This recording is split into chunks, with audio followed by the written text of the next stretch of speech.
પીપાસની નીચે ફેંકી અને તે કપાસના ગંજ પર પડી અને થોડી વારમાં તો મહાકાળ સમો તાંડવ થયો અને તેમના ઘરનું રાચર ચીલું અનાજ કપાસ બધું જ બળી ગયું.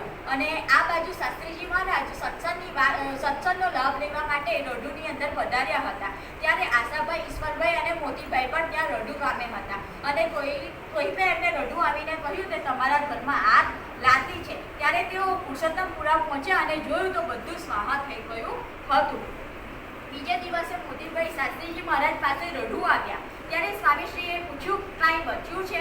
ત્યારે મોતીભાઈએ કહ્યું બાપા કાંઈ બચ્યું નથી, ઉલટું કાલે રાત્રે ઉધાર માંડીને મળ ખીચડી લાગ્યા ત્યારે સૌ જમ્યા. સ્વામીશ્રીએ તેમને સાંત્વના આપતા કહ્યું કે તમારા તમામ પાપ પડી ગયા, હવે સારું થશે. મોતીભાઈ કહે સ્વામી આપનો સંબંધ થયો તે પછી પાપ હોય? ત્યારે સ્વામી કહે કે ભગવાનના એકાંતિક ભક્તને ભગવાન સિવાય બીજે ઠેકાણે પ્રીતિપ્રે વાસના રહે તે જ પાપ કહેવાય. બંધો પડી ગયો તેમાં સાંખ્ય જ્ઞાન ભગવાન સ્વામિનારાયણે કરાવી દીધું. તેથી હવે તેમની પાસે ગમે તેવી સંપત્તિ હશે પણ તેના વિશે સાંખ્ય જ્ઞાન થયું છે એટલે તેમને કોઈ પણ વાસના હશે નહીં. પછી શાસ્ત્રીજી મહારાજ આશાભાઈ અને ઈશ્વરભાઈના બંગલામાં લાદેલી આગ પછી ત્યાં નુકસાની જોવા પુરુષોત્તમપુરા પધાર્યા અને સ્વામીશ્રીએ કાટમાળ જોઈ દિલગીરી વ્યક્ત કરી પણ પછી જાણે અધૂરી રસોડી હોય તેમ બોલ્યા શું કરીએ, આ તો ભગવાને અમારા જ કામમાં વિઘ્ન અપાવી દીધું. અમારે અત્યારે સારંગપુર મંદિર મૂર્તિ પ્રતિષ્ઠા થવાની હતી, તેની મૂર્તિ લેવા જયપુર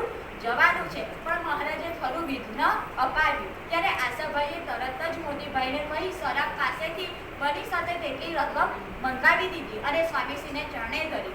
સ્વામીશ્રીએ પૂછ્યું આ ક્યાંથી લાવ્યા? ત્યારે આશાભાઈએ જવાબ આપ્યો સ્વામી તમારા માટે તો જમીન આકાશ પાતાળ એક કરવા હોય તો પણ કરી દઈએ. આ રકમ સ્વીકારો અને અમારા ઉપર રાજી થાઓ.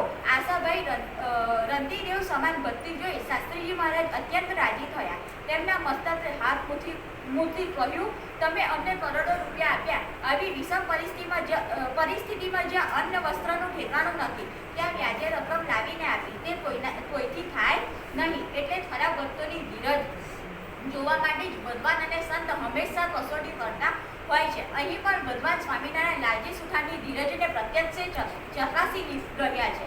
પછી લાલજી ભગવાન સ્વામિનારાયણને કહે છે તે દિલના થયા આપ ઉદાર આસનને સગલો આહાર ત્વરિયો તસ કરને અપાવી ત્યાંથી જમશો હવે અન્ન લાવી. હસી બોલ્યા શ્રી હરિ ત્યારે હતું વિઘ્ન થવાનું તમારે, અમે તે પર વારું મટાડ્યું તમે માથેથી કષ્ટ મટાડ્યું. એટલે ભગવાન કેટલા જ્ઞાની છે, તેમને ભૂતકાળ ભવિષ્યકાળ અને વર્તમાનકાળની બધાની જ તે દેખતા હોય છે. અને તે પણ જેમ આપણે હાથમાં પાણીનું ટીપું જોતા હોય તેવી રીતે ભગવાન સ્વામિનારાયણ જેતલપુરના 5મા વચનામૃતમાં કહે છે કે હું તો ભૂત ભવિષ્ય અને વર્તમાન એ ત્રણેય કાળને વિશે સર્વ ક્રિયાને જાણું છું અને અહીં બેઠા છતાં પણ સર્વને જાણીએ છીએ.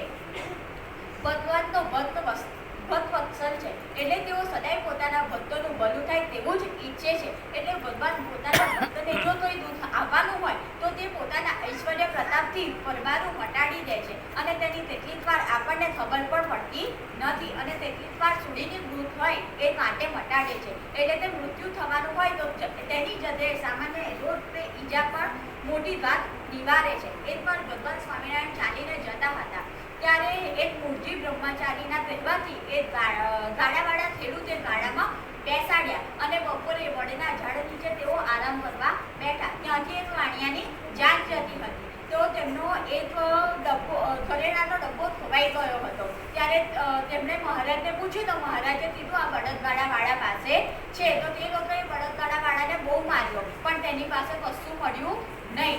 પછી બળદગાડાવાળાએ મહારાજને એવું પૂછ્યું કે મહારાજ તમે આવું કેમ કર્યું? તો મહારાજ કહે છે કે આ તારા 7 જન્મના વેરી હતા પણ તે વેર મેં 15 મિનિટમાં મટાડી દીધું. એવી જ રીતના વર્ષ 2002માં રાજકોટના સુરેશભાઈએ મારુતિ કાર નવી ખરીદી હતી અને તેમના ધર્મપત્નીએ સંકલ્પ કર્યો કે પરમ પૂજ્ય પ્રમુખ સ્વામી મહારાજ સારંગપુર છે તો તેઓના હાથે ચાવી પ્રસાદીની કરી લઈએ. આ હેતુથી તેઓ રાજકોટથી સારંગપુર જવા નીકળ્યા પરંતુ હજુ 10 કિલોમીટર પણ આગળ નતા ગયા અને તેમની ગાડીના એક ટાયરમાં પંચર પડ્યું. એ સરખું કરાવીને આગળ ગયા પાછું બીજા 10 કિલોમીટર બી નતું થયું બીજા ટાયરમાં. એવી રીતના જસદણ સુધી તેમના ચારે ચાર ગાડીના ટાયરમાં પંચર થઈ ગયા. પછી તેમના ધર્મપત્નીએ સંકલ્પ કર્યો કે જો હવે ગાડીના ટાયરમાં પંચર પડ્યું તો રાજકોટ પરત ફરીશું. ત્યારે પણ પછી સારંગપુર પહોંચતા સુધીમાં ગાડીના એકય ટાયરમાં પંચર પડ્યું નહીં. સુરેશભાઈએ સ્વામી બાબાના દર્શને ગયા ત્યારે ઠાકોરજીની રસોઈ માટે તાજા શાકભાજી લઈને ગયા હતા.